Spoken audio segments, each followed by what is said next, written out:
guys, Bryce here with Dixie 4-wheel drive. We're going to show you with a couple of hand tools how to put that fuel can mount on the door of that Jeep. What's cool is the red dot RotopaX fuel mount comes with 4 custom bolts and then a plate, and then you add a RotopaX locks and whatever RotopaX can you run to put this onto the vehicle. What these do is they go in and replace the factory bolts, and I'm going to show you that here. You're going to remove these bolts one at a time, and we're going to put one of those in to replace it, and then this Allen head bolt is going to actually retain the plate for the RotopaX. We'll use these to put the mount to this plate. So we're going to go ahead and get started and show you how to do this. The tools you'll need is obviously a ratchet.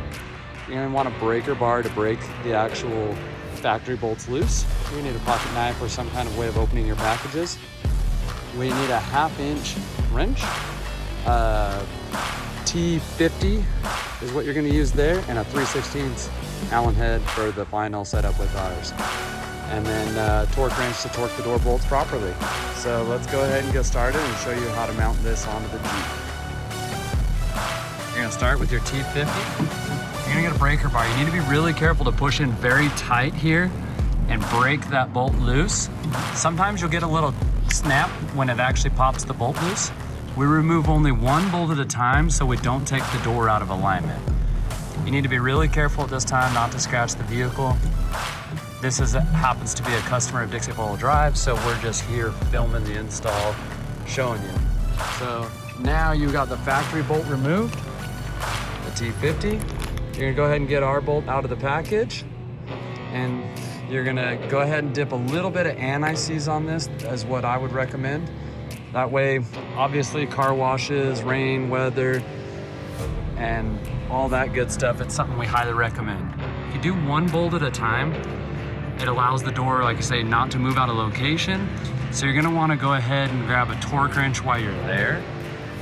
These torque out at what, 21 foot-pounds. You just wanna go until you obviously hear the thing click. And there it is. So not crazy tight, but just enough. So what's cool is this bolt is gonna give you a space off for the RotopaX can mount, which we'll show you here in a minute. So you're gonna go ahead and just start that process over with that T50 again. And like I say, you're just literally undoing one. You can see him just kind of being super gentle, pushing in tight, and it breaks that loose. So you just wanna, it's worth being extra careful. I've seen people strip those bolts out before, and that turns into a lot more work. If you just get a good breaker bar, push in tightly, do it by hand as we just saw, it's gonna go ahead and just come out super good. So you can see that there's a nut plate in behind the door. That's common on all the Jeeps. This new bolt looks nice and fancy in there, it looks good. You can always take, what's cool about this setup is you can go back to stock, and or those bolts really don't look intrusive, which we'll show you here again in a minute. So again, we got some anti-seize on our bolt, and we're just gonna go ahead and start it by hand with anything, as always. Get it close, and then you just grab your torque wrench, and again, make sure not to push that socket too far on there. And then you just tighten it carefully, and it's always good to go back and torque your other bolt next to it, just to make sure that it actually properly seated after both bolts are torqued.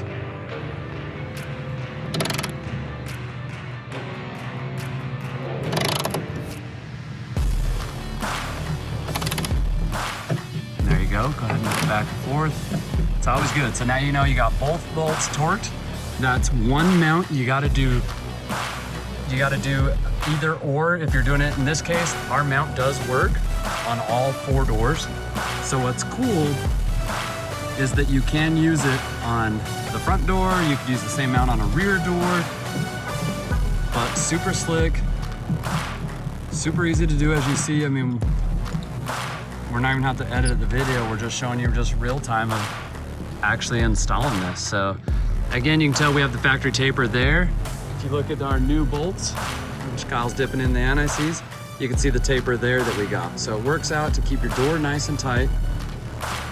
We experimented with some welded on nuts originally before we made the bolts, just to make sure we really liked it. We've been running that for almost 2 years now on a few different vehicles out there with 3-gallon gas cans. So we know our mount works.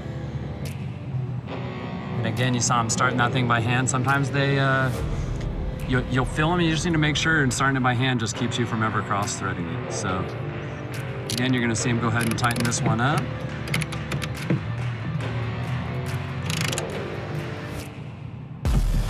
And there you go.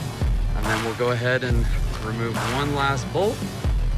And again, like you're seeing here, he's got a non-adjustable, a small flex head, but that way it's tight, you can keep your hand on it. You use 2 hands and a good breaker bar, and it'll allow you to just ever so slightly turn on it nice and slow. And all 4 of these came out exactly like they should. So I'll repeat again of all that. Is a 21 foot-pound torque are the new bolts, and that's what the factory bolt spec out as well.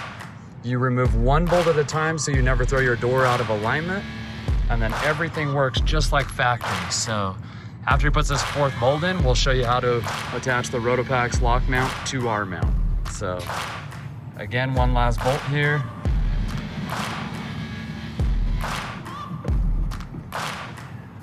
And super slick, very non-intrusive. What's cool is we make these bolts so we can have, we utilize these bolts for a couple other items as well. You can see he's doing the double torque wrench, just checking both of them. Again, not crazy tight, 21 foot-pounds. So there it is. So now we'll show you how to attach the RotopaX mount to our mount.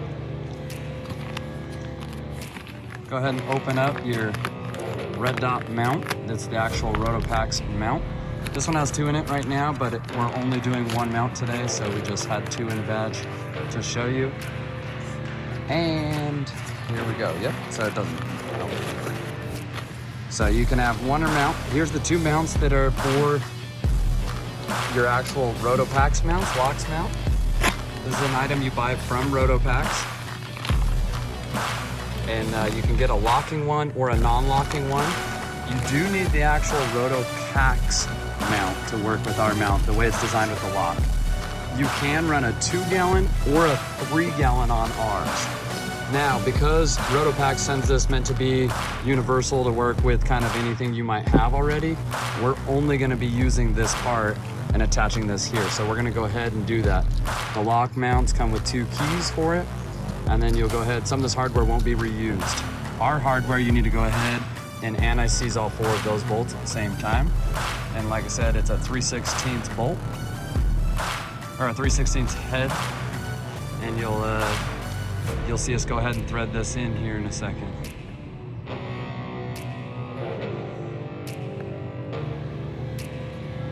All right, so you got your RotopaX mount, like I said, locking or non-locking. You got a key right here, and you go ahead and just twist it, and that allows you to take the lock out. Now, if you do have like an area that's got terrible weather, any mount, any kind of lock like this is gonna gum up if you don't take care of it and maintenance it, clean it out, lube it properly. So you can run a locking mount without the lock if you wanted. It's just the lock would give you that security if you live in a high theft area. These are bolts that come with RotopaX lock mount. Kyle's gonna go ahead and put some anti-seize on them while we're right there. We like to anti-seize everything, but again, we like stuff to be able to go together like it's supposed to and come apart like it's supposed to. So you're gonna go ahead and hold the RotopaX mount on there, and you get the bolts in there, and then go ahead and thread those in. You start them by hand like everything that we talk about, and you can see there, you're starting it by hand there. You just kind of wiggle. That bracket lines up nice and good. Get them tight as you can with your hands, and you go ahead and put a wrench on there. And you just gotta go tight. You don't gotta go freaking crazy tight, but you just wanna go tight, and you go back and forth between the two to make sure that they actually are good and tight. Now, as you can see here, we have these slotted for a little bit of adjustability. We have a JK and a JL and a JT plate that works for all 3. Go ahead and grab the bolts we supplied you that we already anti-seized up, and you're gonna go ahead and start those by hand. The boomerang does go towards the back of the vehicle away from the door hinge. This mount operates the same on all 4 doors, so no matter what, the pointed angle points backwards, and you'll see that with the can. Kyle's got the 2 bolts started by hand. He's gonna go ahead and start the bottom 2 now. And then what you do after you get this all on there, you start them by hand, get them lined up.